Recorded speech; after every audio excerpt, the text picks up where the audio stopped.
அண்ணல் வளம் சென்னல் வளம். சரி.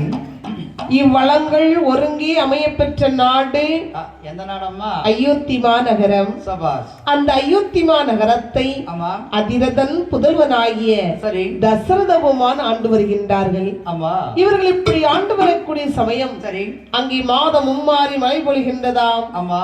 வருடம் பூ விளைகின்றதாம். அடே அப்பா. மாதம் 3 மழை யாருக்கெல்லாம்? யாருக்கெல்லாம்? அந்த நாட்டை நீதியோடும் நேர்மையோடும் அரசாண்டு வரக்கூடிய மன்னனுக்கு ஒரு மலை. சரி. வேதம் ஓதும் அந்தனருக்கு ஒரு மலை. சரி. கற்பு நெறி தவறாத மங்கையருக்கு ஒரு மலை. அடே அப்பா. அந்த காலத்துல மாதம் 3 மழை இவங்களுக்காக பெய்யுமா? அப்படியா? ஆமா. அப்ப இந்த காலம் வருஷத்துல ஒரு மழை கூட பெய்ய மாட்டேங்க. எதுக்கு? ஏன்னா நீ சொன்னியே ஆமா வேதம் ஓதும் அந்தனருக்கு ஒரு மலை. நீ ஒரு மலை. ஆமா. இப்ப திருச்செந்தூருக்கு போனான்னு என்ன? திருச்செந்தூர் கோயில வாசல பாக்குறதுக்கு தான் 10 ரூபாய் டிக்கெட். ஆமா. அதுல 2 படி இறங்கி போனீங்கன்னா 100 ரூபாய் டிக்கெட். சரி. 4 படி இறங்கினீங்கன்னா 500 ரூபாய் டிக்கெட். ஆமா. அதாவது முருகப்பெருமாளை பார்க்கணும் 5000 ரூபாய் கொடுத்தா முருகனுக்கு போராண்டிய மாலை உனக்கு போட்டுருவாங்க. இப்ப வேதியர்கள். ஆமா. அதனால ஒரு மலை இல்ல. சரி. அப்புறம் இன்னொன்னு சொன்னியே நீதி தேவி மன்னனுக்கு ஒரு மலை. சரி அது கூட பரவாயில்ல. ஆமா. அடுத்தால ஒண்ணு சொன்னியே கருப்பு நெறி தவறாத கன்னியருக்கு ஒரு மலை. நீ ஆமா. அதுக்கு நான் விளக்கம் சொல்றேன் கேளு. என்ன? புருஷனை கொண்ட பூவையருக்கு ஒரு மலை. இந்த காலத்துலயா? ஆமா. அப்ப புருஷனை எல்லாம் கொண்டுட்டு அலையிறோம். ஐயா கொல்றதுன்னா இப்ப அடிச்சு கொல்றது அப்படி எல்லாம் கிடையாது. அதாவது முன்னால கணவனை கண் கண்ட தெய்வம் அப்படின்னு சொன்னாங்க. சரி. இப்ப அப்படி கிடையாது. இல்ல. இப்ப எப்படின்னு கேளு. இப்ப எப்படி? புருஷனை கொண்ட பூவேற்க ஒரு மலைன்னா இப்போ திடீர்னு வீட்டுக்கார அந்த நேரம் போறாங்கன்னு அவர் பேரு என்ன பேரா இருக்கும் தெரியுமா? என்ன? விஜயா இருக்கும். டேய் விஜய் கூட்டத்துல வச்சு அப்பமே அவன் இல்லாததுக்கு அர்த்தம். அதான் புருஷனை கொண்டு பூவை இருக்க ஒரு மலை. அப்படியா? அப்ப இந்த காலத்துல வருஷத்துக்கு ஒரு மலை. ஆமா. அப்ப அப்படி இல்ல. சரி. மாதம் மும்மாறி மழை பொழிகின்றதா?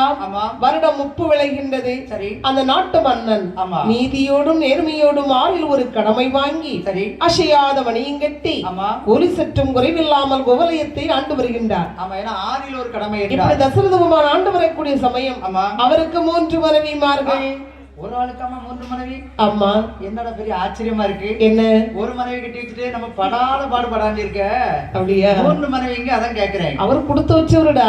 அப்படியா? ஆமா. சரி. திடீர்னு முத மனைவிட்டு சண்டை வந்துட்டு. ஆமா. என்ன பண்ணுவாரு? 2வது மனைவிட்டு ஜாலியா பேசிக்கிட்டு இருப்பாங்க. சரி. 2வது மனைவிட்டு சண்டை வந்துட்டு 3வது மனைவிட்டு பேசிக்கிட்டு இருப்பாங்க. திடீர்னு 3வது மனைவிட்டு சண்டை வந்துட்டு முத மனைவி அதுக்குள்ள காசிக்கு வந்துருவாங்க.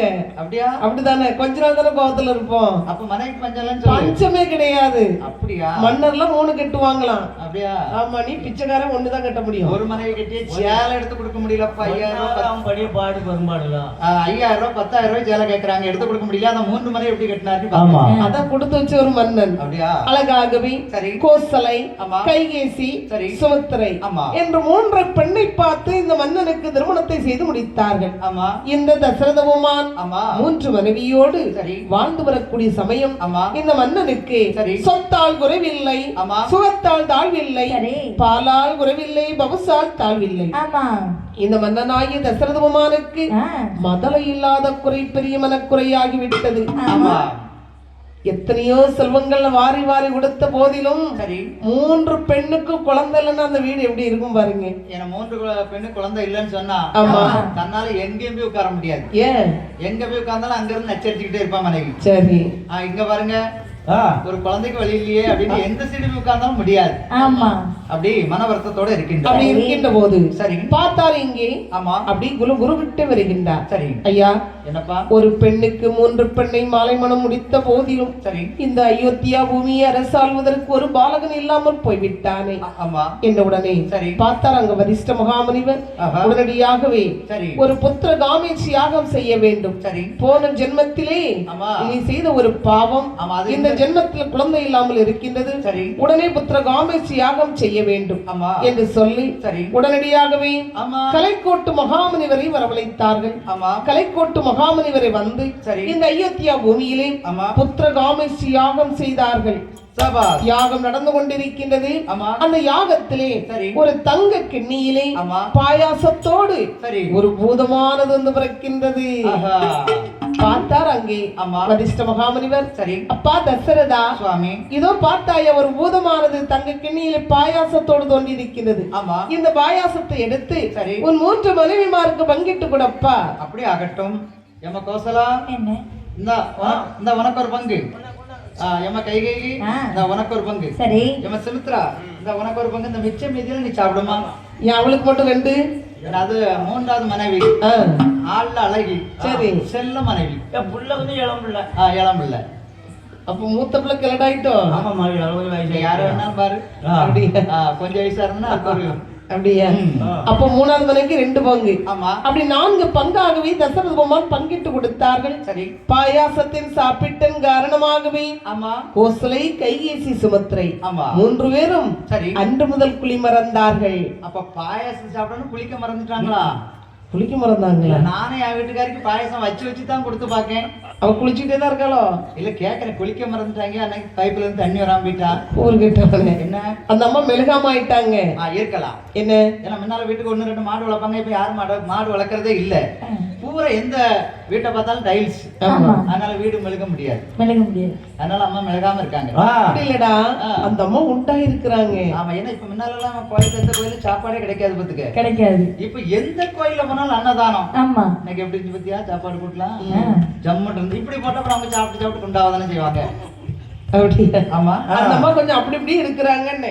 ஏன் ஒரு இடத்துல இருக்க மாட்டாங்களா? அப்படி இப்படி மாறி தான் இருப்பாங்களா? டே கூறு கட்டவனே, என்ன உனக்கு இந்த மாதிரி சொல்லுமா? எப்படி சொல்ல போறீங்க?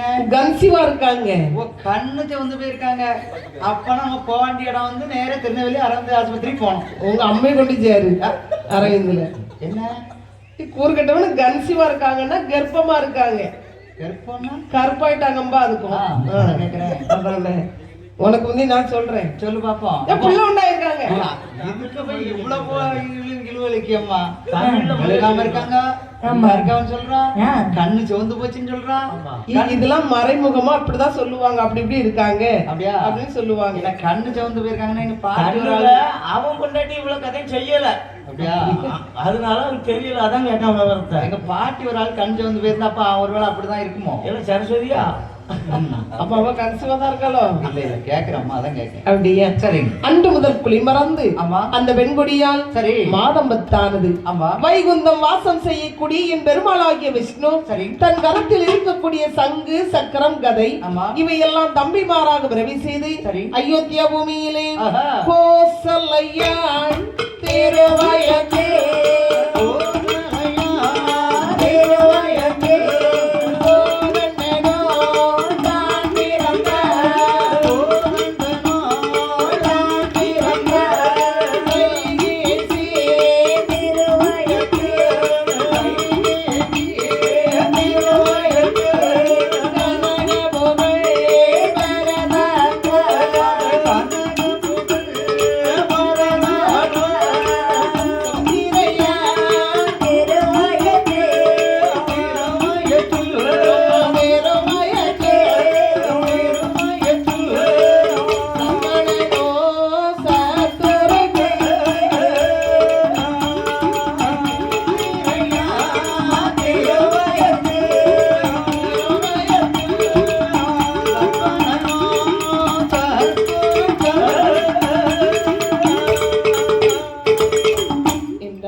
கோசலைக்கு ராமன் என்றும் சரி கைகேசிக்கு வரதன் என்றும் ஆமா சுமத்திரைக்கு லட்சுமணன், சத்ருக்கன் என்று சரி 4 குழந்தைகளாகவே என் பெருமாளை வந்து அவதரித்தார்கள். அழகாகவே என் பெருமாள் வந்து